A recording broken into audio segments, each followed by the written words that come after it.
So let's start with the Houston Rockets, who have the league's worst record by far at 16-53. At this point, it seems like have they mathematically clinched? Yeah, I guess so, right? They've mathematically clinched the worst record in the NBA. So they are guaranteed to enter the lottery with a 14% chance at the number one overall pick, a 52.1% chance of keeping their pick.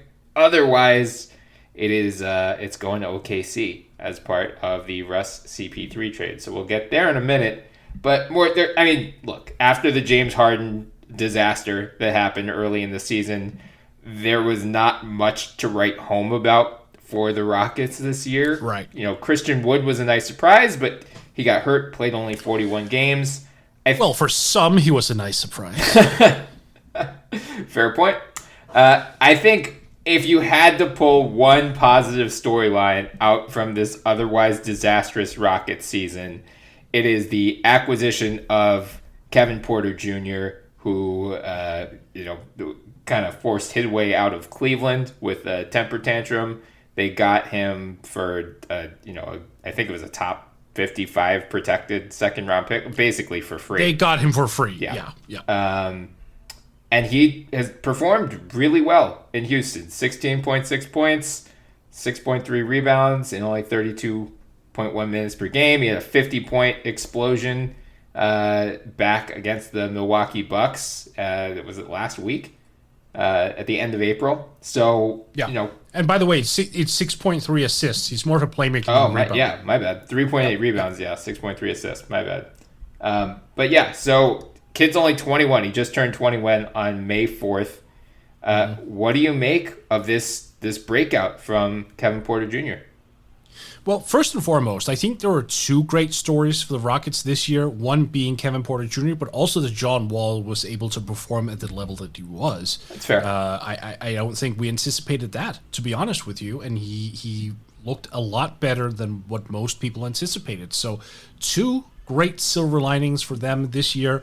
Porter, what I make of him is that he is just immensely talented. What I don't know is whether or not his long-range shooting is ever going to be a natural element of his game, but I don't really think it matters. He's still quite long and lanky, and he's got a quick first step. He's very explosive. He reads the floor well. He's just got a knack for scoring, even if he isn't the most efficient guy out there. But again, 21 years old, right now playing for a team where I kind of think he's the number one option right now, right? I mean, who else is Kelly Olynyk? Like, can a 7-foot or a 6'11" guy who needs to be set up be a number one option? I don't think so. So in terms of the decision making, like, that's Kevin Porter Jr. And being that young and having that level of responsibility, I only think it's a matter of time before his efficiency comes around and he lowers his turnovers and all those things. Like, he is a young guy still finding his way, but the early signs have been extremely encouraging. The big question here isn't really about his game. It is whether or not he's been able to let his past remain in Seattle, I think, is the diplomatic way of saying this. Yes. Yeah, for sure. And I mean, the good thing from Houston's perspective is they've got some time to figure out all of that before they have to make any major decisions on him. He's under contract for next year already for only $2.1 million.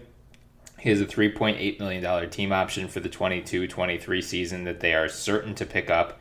So he won't become eligible for an extension until next summer at this point. So, they kind of just got a free roll on a kid who, last year we were saying Kevin Porter Jr. was the best Cavs prospect of that. They had I think 3 picks in that draft class, and we were saying Kevin Porter Jr. was the best Cavs rookie last year. So, yeah. I mean, it's it's a very small silver lining considering all else that's happened to the Rockets and how far they've fallen from, being in the conference finals a couple years ago. But it's at least something. Mm-hmm. Very much so. By the way, just a side note here, we need to at some point really have a conversation about players who develop in Seattle. I mean, they are just, that city is, that's just churning out NBA talent. I mean, back in the day, Jamal Crawford, you have Nate Robinson, Zach LaVine, Kevin Porter. You have these high-scoring guards, really. I mean, there's something in the water in Seattle when it comes to scoring guards.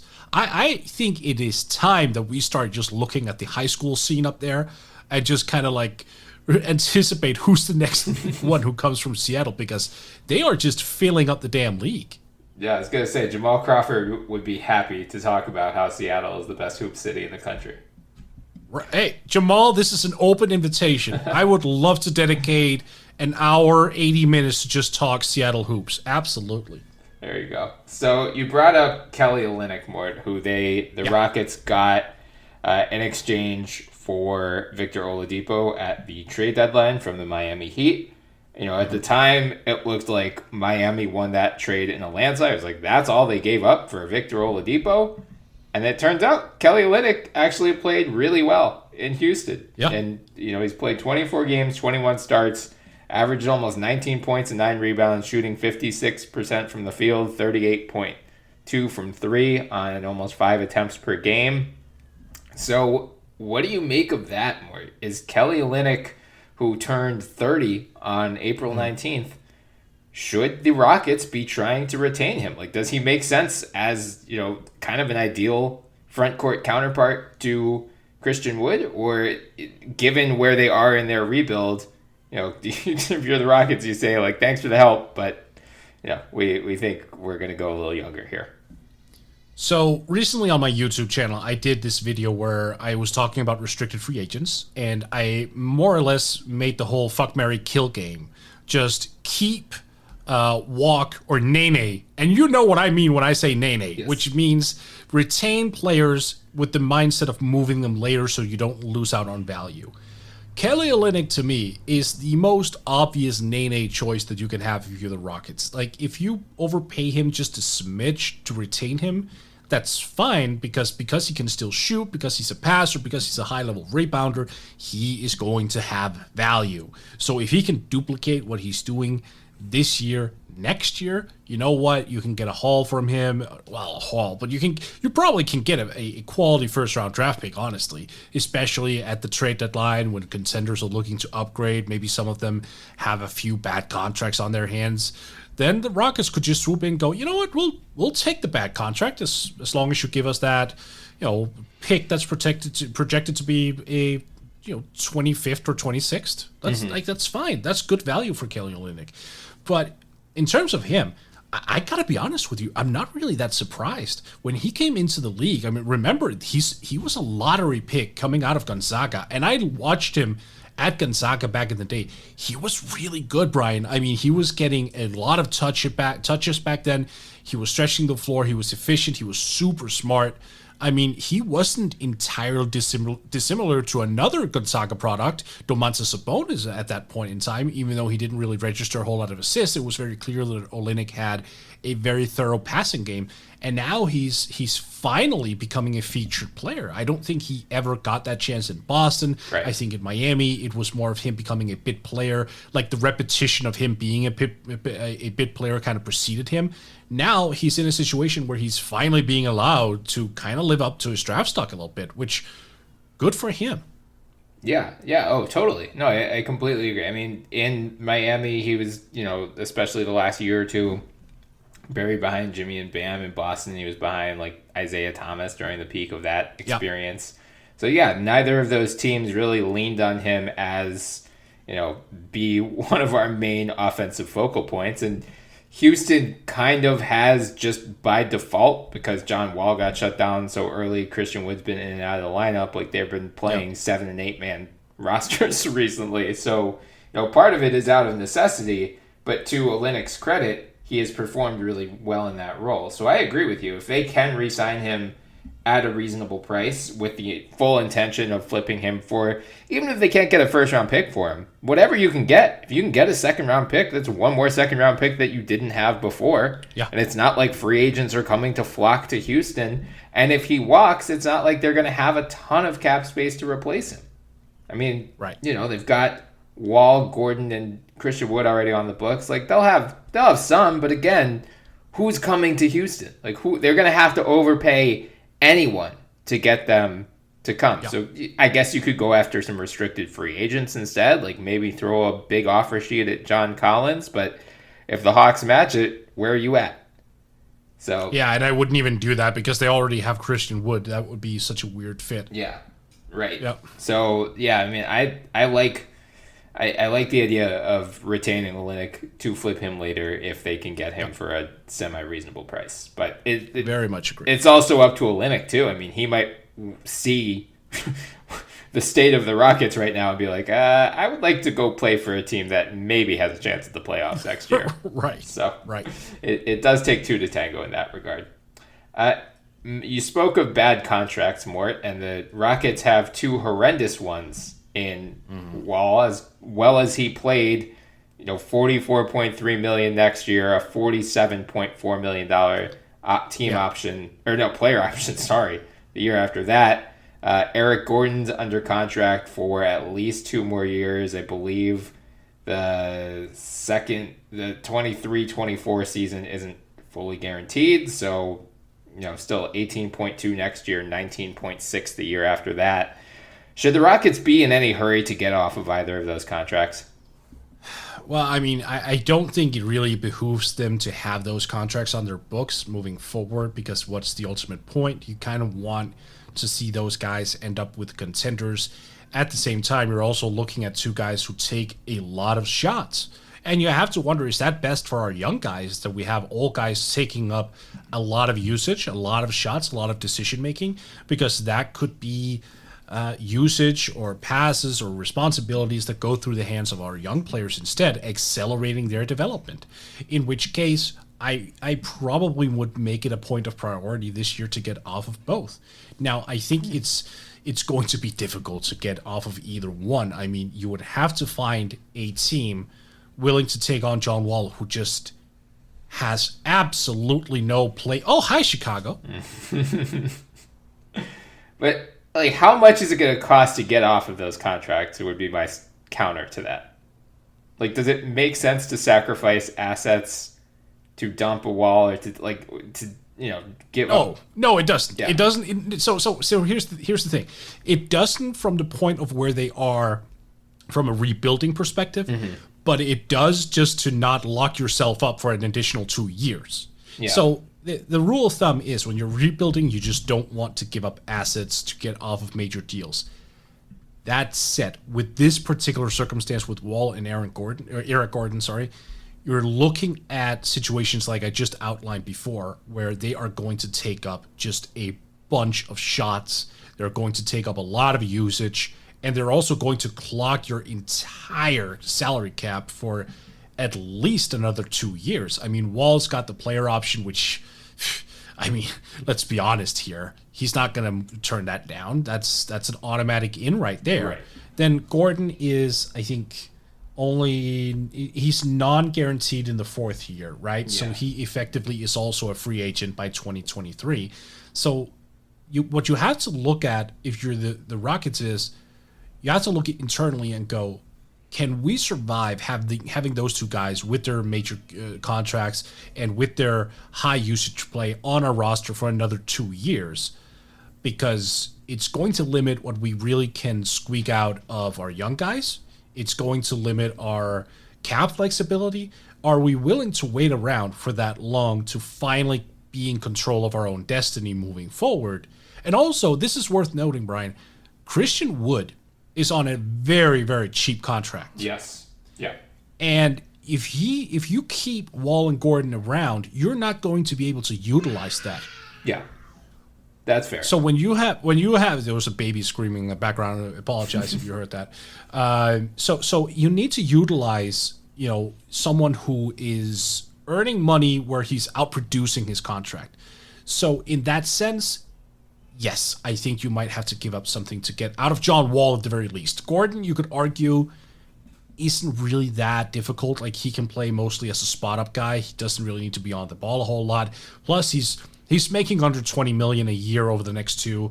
That isn't that egregious. So I probably would look at Wall as the guy being moved. And I wasn't even kidding when I said Chicago, because they have virtually no playmaking, and I'm not really sure how they're otherwise going to find something this year. Yeah, I mean, honestly, I wouldn't be in any hurry to move off of either of those guys this year, given the cost that I would expect it would take to get out of them. I think. Well, what is the cost? Maybe that's the thing. Let's calibrate. What is the cost? I would think multiple firsts for either guy, especially Wall. Yeah, maybe. So okay, but what kind of firsts though? Because I agree with you, but let's say it's two firsts where they're top 20 protected. No, I think it would be maybe not completely unprotected, but I think there would be two firsts that would eventually convey. Yeah. Okay. I think that's fair. So the question is though, what are we looking at in terms of the upside? Because if you're giving up that kind of pick, obviously you're not going to be a good team if you're Houston for a long time. Right. So those draft picks are in definite risk of then conveying if you flip them, which that only will prolong that process entirely because you want to get in guys right now to help build that young asset trove. Oh man, it's so difficult because let's say they get Cade Cunningham, right? Right. Do you really want to still have John Wall on the roster when Cade comes in? Well, that's the thing. I just don't know that they have, other than Kevin Porter Jr. and Christian Wood, both of whom are under contract for 2 more years as well. I just don't think they have enough young guys that they know are worth building around to be expediting this process at all. So I don't see the harm in letting Wall and Gordon chuck up shots for a bad team next year. And then, regardless of what happens with their own pick, which we'll get to shortly, they have 2 other firsts coming from Portland and Milwaukee. Both are projected to be in the early 20s. So if they hit on either of those picks, if they keep their own pick and get one of the Cunningham, Suggs, Mobley, whoever, then next year we can look and say, okay, we've got, these guys plus Kevin Porter plus Christian Wood. Now we're starting to have a nice young foundation, and Wall's an expiring, Gordon's effectively an expiring.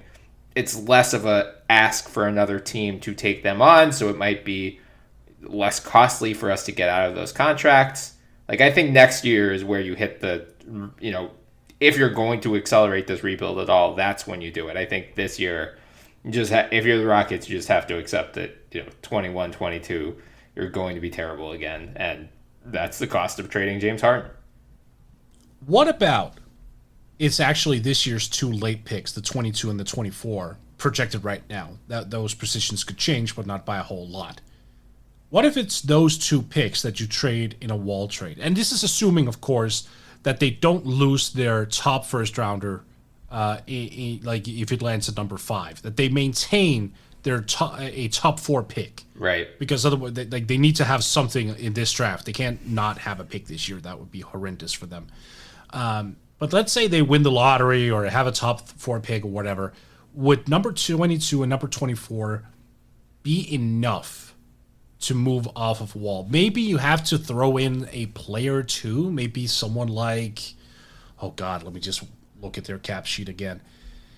I don't think they're giving up on Kenyon Martin Jr. Jayshawn Tate, maybe? Or like a Daniel House. Daniel House was not even that young anymore.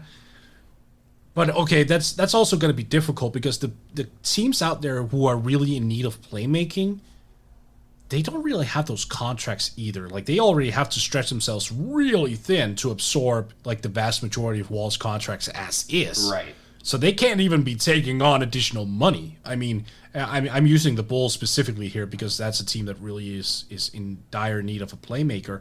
But even if you throw in Alvaro Camino and Tomas Satoransky and you renounce, Lauri Markkinen and who else, Ryan Arcidiacono and all those guys, it's still going to be super tight. Yeah. In which case, then you get John Wall. Okay, now you have your playmaker, and you may also have a couple draft picks in the first round, which you otherwise gave up for Vooch, which I guess would be sort of a win.